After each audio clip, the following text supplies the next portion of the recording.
So good morning to all of you. Welcome to another class of computer applications. I hope you all are doing well and following the videos posted by us. I have a beautiful quotation for all of you so that we can start this last part of this chapter in an enthusiastic way. The quotation is, "You can learn something new every day if you listen." You can learn something new every day if you listen. So start listening to us, means whatever we are telling through the videos, do follow it and do the assignments in a proper way. If you have lot of work to be written, you have one Sunday, that day it can be completed, but watching the videos on the same day, it has to be done. Okay, so let's start today's class. I'm going to explain today about specific purpose application software. Last class we completed with general purpose application software. Now what is specific purpose application software? These are the softwares which are not, you cannot purchase it from shop.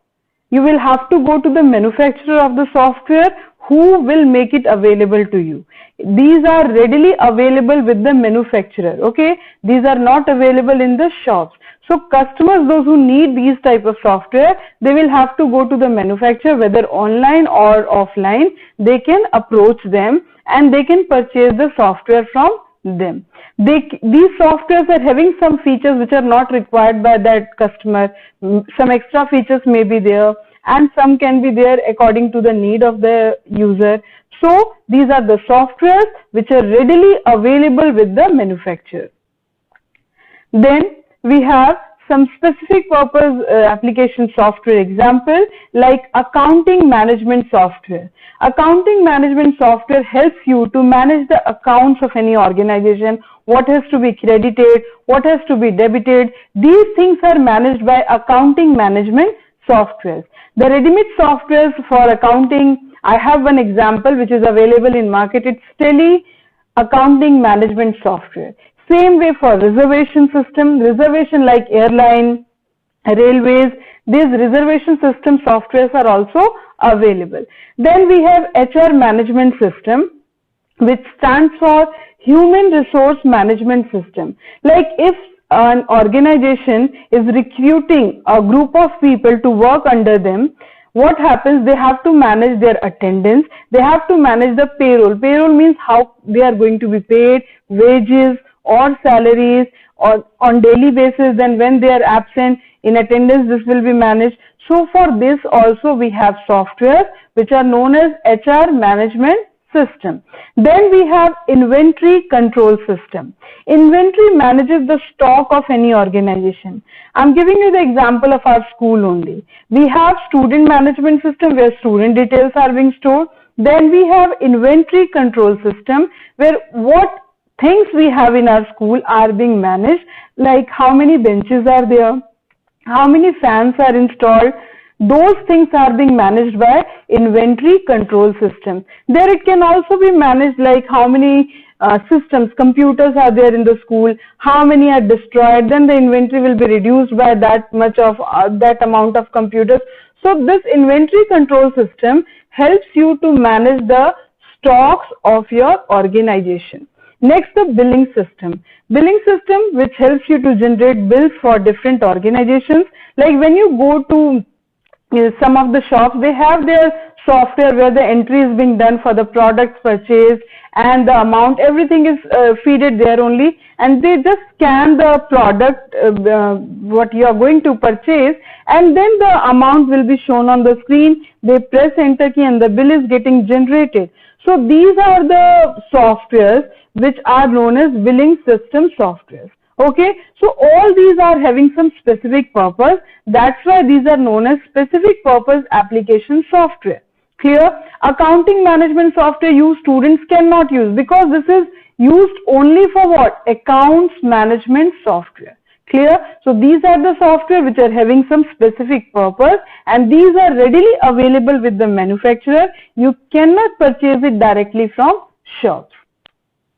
And one of the example of accounting management software are given, Tele. Okay. Then we have customized software, which is also known as bespoke or tailor-made software. Okay, two names are there, tailor-made software or bespoke software. These are the softwares which are developed by developers according to the need of the users. Like take example of our school, we have library means manual library system, where whenever you want a book, you go to the library sir, he issues a book and he writes something manually, and when you return it, he just counts that whether you are returning it on time or not, and if the date exceeds, some fine will be charged. So this is the manual thing which they are doing. But if you want a computerized software, we'll call some professional programmers, they will listen to our requirements, and according to those requirements, they will develop a software for us. Clear? So these softwares are having all the features required by the customer. These are developed by the developers according to the need of the users. That's why they are known as customized software, tailor-made software or bespoke software. Then what are the advantages? Though many advantages are there, the company will get the exact software, no extra features will be there which we don't want to use, and the software will work exactly the same way we wanted it to work. Then some disadvantages. Can you tell me the disadvantages without showing the screen only?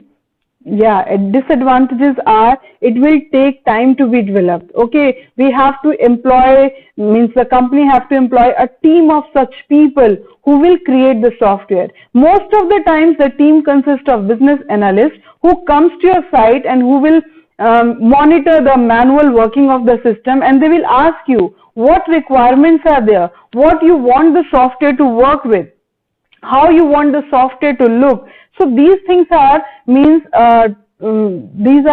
asked by the business analysts from the persons who are using the manual system. Then programmers are there who will write the code for developing the system, and then testers are there who will test the developed software whether the software is working according to what the customer wanted, what they had narrated in the beginning. According to that, the software must work.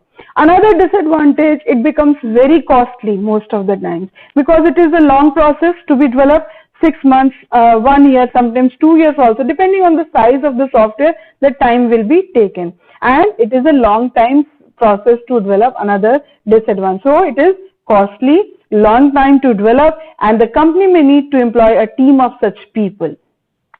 Last type is mobile application. It is also a type of application software, though I hadn't listed it under the category of those softwares, but it is also nowadays considered important as an application software. You all are aware of it because you people are using mobile phone more than us.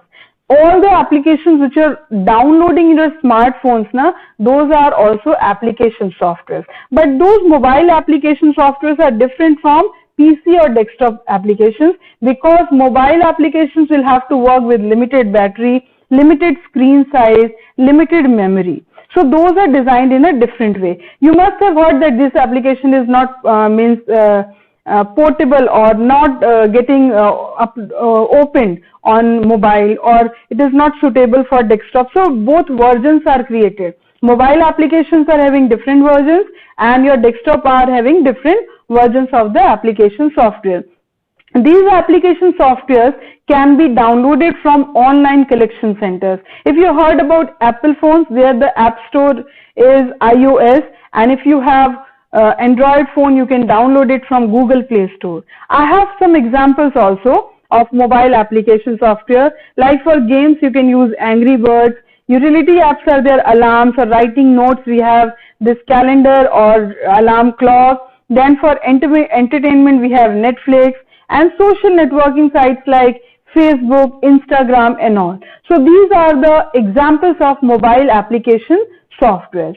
So this was the last part of chapter 3, types of software. With this we came to the end of the chapter.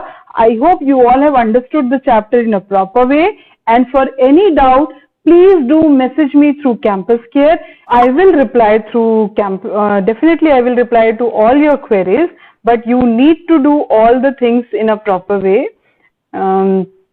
And on Thursday, which is the day for computers, I'll be taking your test for this chapter. So you have sufficient time, Sunday, Monday, Tuesday, Wednesday, 4 days you have. You can ask me all your doubts, and I want all of you to be present the test day, because you can judge yourself how much you have learned, because this is not face-to-face teaching we are doing. Then also you can judge yourself that how many things you are knowing now, where you have problem, and afterwards also you can ask me the doubts post test also. There is no problem. But please appear for the test. Okay? So test will be taken on Thursday. Be prepared for that. I will upload the link in the description column in assignment in Campus Care. So the test will be uploaded morning 8 o'clock, and try to complete it as soon as possible, and you can submit the response only once, and your scores will be highlighted in evening only, and you don't have to repost, means resubmit option won't be there. And if you have any doubt in logging in or opening the link, you can copy the link and run it through the browser, or if it is asking for signing in, use your Gmail account to sign in. So thank you. Bye bye. Take care.